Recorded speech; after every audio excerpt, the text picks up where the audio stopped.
Have you ever thought about what God wants? It seems unusual to think that God wants something. I know He wants the very best for me. The Bible says His thoughts towards us are for good, not evil. But what does He want?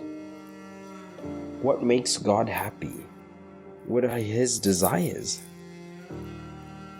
Welcome to a Grace Digital production. I believe that the Bible shares this with us. However, just like in a relationship, we sometimes get too occupied with our needs to pay attention to others. We see what the Father wants in 3 parables. The first is the parable of the prodigal son. This particular parable begins with a man with 2 sons, and the younger one asks his father to give him a share of his inheritance. This meant that the son did not want to wait for his father to die.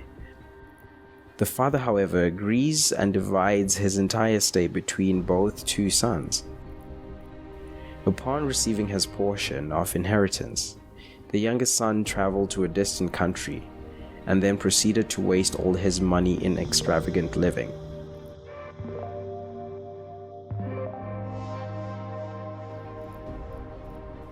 Immediately after, a famine strikes the land and he becomes desperately poor, and he's forced to work with pigs. When the prodigal son reaches the point of envying the food of the pigs he is caring for, he finally comes back to his senses. He then said to himself, "My father's servants have enough bread to spare, and I perish with hunger. I will arise and go back to my father. Then I will say unto him, Father, I have sinned against heaven and before you, and am no more worthy of being called your son. Make me one of your hired servants." And then he rose and came to his father. But when he was a great way off, his father saw him, and had compassion, and ran, and fell on his neck, and kissed him. The oldest son, who worked in the fields, heard the sound of the celebration. He is told about the return of his younger brother, which makes him angry. He approaches his father, saying, "How many years have I served thee? I have followed all the commandments, and you never gave me such as a little animal to make merry with my friends. However, as soon as my younger brother came home, you decided to kill a calf for him." The parable ends with the father explaining that because the younger son had returned, in a sense from the dead, the celebration was necessary. It was meant that we should make merry and be glad. For this thy brother was dead and is alive again, and was lost and is found. That is the story of the prodigal son. However, there is one problem. The parable was never called the parable of the prodigal son. I see 3 main characters here. 3 people went through bad times in this story. The prodigal son was sad for a while. However, the father was also sad, and for much longer than the prodigal son. From the very beginning, when the father divided his estate, he was not pleased. When his son was spending all that estate funds, the father was out there waiting, looking for his son to come back. He was sad when the son lost everything. He only became happy when he saw his son return. At the beginning of the story, the father lost his joy, and all he wanted was for things to get back as they were. The parable shows us that the father was patiently waiting and watching for his son's return. In most versions of Luke, the son never even finishes a speech, as his father calls his servants to dress the son and offer him a fattened calf for a celebratory meal. I wonder what the father would have done for anyone that reached out to his prodigal son and brought him home. Imagine, just imagine, what would you do if someone helped you restore your lost son? We also have the parable of the lost sheep. He told them the parable. Which of you men, if you had 100 sheep and lost one of them, wouldn't leave the 99 in the wilderness and go after the one that was lost until he found it? When he has found it, he carries it on his shoulders, rejoicing. When he comes home, he calls together his friends, his family, and his neighbors, saying to them, "Rejoice with me, for I have found my sheep which was lost." I tell you that, even so, there will be more joy in heaven over one sinner who repents than over 99 righteous people who need no repentance.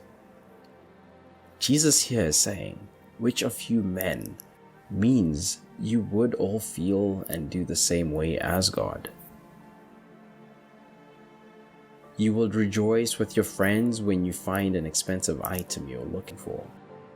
The third and final parable. As told in Luke 15, a woman with 10 silver coins loses one. She then lights her oil lamp and sweeps her house until she finds it, rejoicing when she does. Or what woman, when she found it, she calls together her friends and neighbors, saying, "Rejoice with me, for I have found the drachma which I had lost." Even so, I tell you, there is joy in the presence of angels of God over one sinner repenting. Luke 15 verse 8 to 10. What is common in all these three parables? In the middle of these three parables, the main character is hoping to get something back. And in all three parables, the story ends with joy. And the three parables tell us that he also lost us. Since the beginning, God lost us, and he will only celebrate after he sees that his sons have returned. You see, God cannot behold sin. Will not, but cannot. So we got hurt due to sin, yet we also hurt God due to our sin. God lost us. God wants his lost kids back. The whole essence of lost means that it was once held by the proper owner, and God wants his lost children back. That is what the Father spends his time doing, either looking out for his lost son, or looking for his lost sheep, or finding his lost coin. He comes back home to his sheep, but he awakes and looks for what he lost. What does God want? He wants things to be like it was in the beginning. And that was why he sent Jesus, to be both God and man, so that we can all be saved again through him. You see, in all these three parables, we see that the center figures loses something and are going through great pain to get it back. Jesus went through great pain to save us, and he was able to do that by submitting to God's will. We need to do things for the kingdom of God and put God first, not just our selfish desires. Preaching to an unbeliever might not be what you want, but the host of heaven is exceedingly happy when your lost soul is recovered. The Bible says heaven celebrates when one lost soul comes back. We might not scream in joy, but the host of heaven does. I tell you that in the same way, there will be more rejoicing in heaven over one sinner who repents than over 99 righteous persons who do not need to repent. Luke 15 verse 7. Read through all the three parables, and instead of looking at the Son, pay attention to the Father, the Shepherd, and the owner of the coin. Sometimes we say words without really thinking of what they mean. For example, we are the redeemed. To redeem means to buy back. You can't buy back what wasn't yours. We seem to have too numerous challenges to even think about others. However, the question is, why is it so important to focus on the Father's feelings? It is important because God's interest is with His kingdom. If you really are seeking the kingdom of God to come, pursue the interest of God, but that means submitting your will to God's will. And if you want to express your love, you show interest in the interests of your lover. Win souls because He clearly likes it. Invite His lost sons to come back home because He clearly likes it. Seek first the kingdom of God. God is the King. We do not belong to a spiritual democracy. The kingdom is at subjection to the King. His interests are with the kingdom needs. Jesus did not want to go to the cross, but He did so for God's will. Jesus was given up to restore a relationship, to wash us from our sins. Seek ye first the kingdom of God means you're studying the King and doing what He loves. Jonah never wanted to go to Nineveh, but after he submitted to God's will, we had the greatest revival that the world had ever seen, with people returning to God. Moses did not want to go to Egypt, but God used him to free the Israelites, which gave us the commandments. In this heavenly relationship, like others, you're going to do things that you don't want to do for the sake of the one you love. You need to submit your will. Billy Graham once noted, God wants your mind, your body, your heart, and also your will. Maybe God has put a task in your heart that you are too scared to do because it seems humongous, or you'd rather not do it. But take a bold act of faith. Be courageous. Courage means acting in times of fear. You want to go back to your comfort zone, but act. Great things happen when we take a bold step of faith.